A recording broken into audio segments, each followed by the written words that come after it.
जय श्री राधे राधे कृष्णा कृष्णा। सभी भक्तों को राधे राधे कृष्णा कृष्णा। ओम नमो भगवते वासुदेवाय नमः। आज मैं आपको सुनाने जा रही हूँ वृतनी एकादशी की कथा। वृतनी एकादशी वैशाख महीने की कृष्ण पक्ष में मनाई जाती है। इस दिन श्री हरि भगवान विष्णु के 5वें अवतार भगवान वामन का आशीर्वाद मांगते हैं। हिंदू धर्म ग्रंथों के अनुसार वृतनी एकादशी के दिन श्री हरि विष्णु की पूजा की जाती है।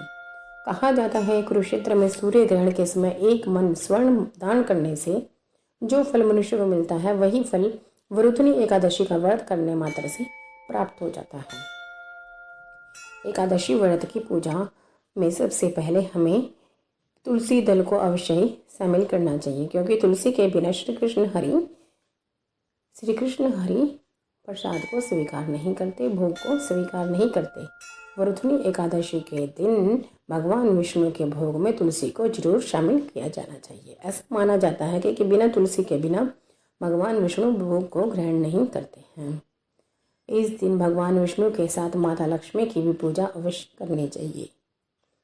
इस दिन भगवान का अधिक से अधिक ध्यान करना चाहिए। एकादशी महात्म्य में हिंदू देवता कृष्ण के ने भविष्य पुराण में या राजा युधिष्ठिर को बताया है कि वृतनी का अर्थ होता है बख्तरबंद या सुरक्षित। इस प्रकार जो लोग इस एकादशी का पालन करते हैं वे बुराई से सुरक्षित रहते हैं और सौभाग्य प्राप्त करते हैं। पद्म पुराण उत्तरखंड में भगवान कृष्ण ने राजा युधिष्ठिर को वृतनी एकादशी के बारे में इसकी महिमा का पूर्ण वर्णन किया है। उन्होंने वर्णन किया है कि जिस किसी ने भी वृतनी एकादशी का पवित्रता पूर्वक पालन किया उसे सौभाग्य और समृद्धि प्राप्त हुई है। वृतनी एकादशी व्रत का पालन सभी बुराइयों के खिलाफ एक ढाल बन जाता है और अपने भक्तों को आनंद देता है। एक दुर्भाग्यशाली महिला, एक दुर्भाग्य पुरुष या एक राजा को वृतनी एकादशी में जिसने कि बहुत अत्यधिक विश्वास के साथ उसको किया, उसको भौतिक सुख के साथ साथ मुक्ति भी मिलती है। इसलिए यह एकादशी मुक्ति प्रदान करने वाली और भय से मुक्त करने वाली है और मृत्यु के चक्र से मुक्त करने वाली है। उन्हें पूर्ण जन्म से मुक्त कर दिया जाता है जो वृतनी एकादशी का व्रत करते हैं। यह भक्तों के सभी पापों को नष्ट करने वाली है। राजा मानधाता ने, जो कि श्री राम जी के पूर्वज थे और अपने माता के गर्भ की जगह पिता से उत्पन्न हुए थे, उन्होंने भी वृतनी एकादशी के प्रभाव से, व्रत के प्रभाव से स्वर्ग में अपना स्थान बनाया था। जितना कि महत्व वृतनी एकादशी के व्रत का है उतनी ही एकादशी व्रत के कथा का भी है। इस दिन हमें कथा पढ़ी जानी चाहिए। इसके बारे में कथा प्रचलित है कि एकादशी व्रत की कथा। युधिष्ठिर बोले, हे भगवान, कामदेव एकादशी के बारे में आपने विस्तार पूर्वक बताया है, अब आप कृपया करके वैशाख मास के कृष्ण पक्ष की एकादशी के बारे में भी बताइए। श्री कृष्ण ने कहा, हे राजन, इस एकादशी को वृतनी एकादशी के नाम से जाना जाता है। यह एकादशी सौभाग्य देने वाली, सभी पापों को नष्ट करने वाली तथा मोक्ष प्रदान करने वाली मानी जाती है। इसकी कथा इस प्रकार से है। प्राचीन काल में नर्मदा नदी के तट पर मानधाता नामक राजा राज्य करता था। वह अत्यंत दानशील तथा तपस्वी था। एक दिन जब वह जंगल में तपस्या कर रहा था तभी न जाने कहां से एक जंगली भालू आया और राजा का पैर चबाने लगा। राजा अपनी तपस्या में लीन रहा। कुछ देर के बाद पैर चबाते चबाते भालू राजा को घसीटकर जंगल में ले गया।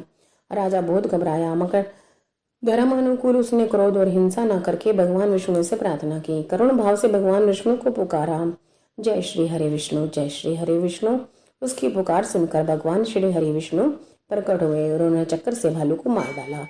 राजा का पैर भालू पहले ही खा चुका था। इससे राजा बहुत ही शोकाकुल हुआ। उसे दुखी देखकर भगवान विष्णु बोले, हे वत्स, शोक मत कर और तुम मथुरा जाओ और वृतनी एकादशी का व्रत रखकर मेरी वाराह अवतार मूर्ति की पूजा करो। उसके प्रभाव से पुनः सुदृढ़ अंगों वाले हो जाओगे। इस भालू ने तुम्हें जो काटा है यह तुम्हारे पूर्व जन्म का अपराध था। भगवान की आज्ञा मानकर राजा मानधाता ने मथुरा जाकर श्रद्धापूर्वक वृतनी एकादशी का व्रत किया। इसके प्रभाव से राजा शीघ्र ही पुनः सुंदर और संपूर्ण अंगों वाला हो गया। इसी एकादशी के प्रभाव से राजा मानधाता स्वर्ग को गया था। जो भी व्यक्ति भय से पीड़ित है उसे एकादशी का व्रत अवश्य करना चाहिए और भगवान विष्णु का स्मरण करना चाहिए। इस व्रत को करने से समस्त पापों का नाश हो जाता है और मोक्ष मिलता है। एक अन्य कथा के अनुसार भगवान कृष्ण राजा युधिष्ठिर को बताते हैं कि कैसे भगवान शिव ने स्वयं भगवान ब्रह्मा के 5वें सिर को काटने के अपराध से वरुथनी एकादशी का व्रत का पालन किया था, जिससे ब्रह्म हत्या की जो पाप था वो शिव शंकर भोलेनाथ का दूर हो गया था। पौराणिक कथाओं के अनुसार जब भगवान शिव ने क्रोधित हो ब्रह्मा जी का 5वां सिर काट दिया था तो उन्हें शाप लग गया था। इस शाप से मुक्ति के लिए भगवान शिव ने वरुथनी एकादशी का व्रत किया था। वरुथनी एकादशी का व्रत करने से भगवान शिव शाप और पाप से मुक्त हो गए। धार्मिक मान्यताओं के अनुसार इस एक दिन का व्रत करने से कई वर्षों की तपस्या का फल मिल जाता है।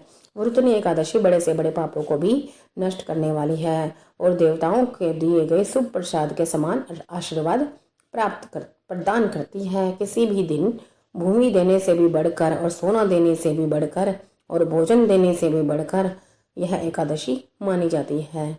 विवाह में अपनी बेटी के कन्यादान से भी अधिक सुख और आशीर्वाद देने वाली यह एकादशी है। कन्यादान को सबसे बड़ा दान माना जाता है और वरुथनी एकादशी का महत्व 100 कन्या के दान के बराबर है। भगवान कृष्ण ने यह भी कहा है, वरुथनी एकादशी का व्रत निष्ठापूर्वक करने से अंत में अक्षय पद प्राप्त होगा। इसलिए जो लोग सचेत हैं और अपने द्वारा किए हुए पाप से डरते हैं, उन्हें प्रयास के साथ वरुथनी एकादशी का व्रत का पालन करना चाहिए। जय श्री कृष्ण, जय श्री कृष्ण, जय श्री कृष्ण, जय श्री हरि हरि। ओम नमो भगवते वासुदेवाय। ओम नमो भगवते वासुदेवाय। जय श्री कृष्ण, जय श्री कृष्ण।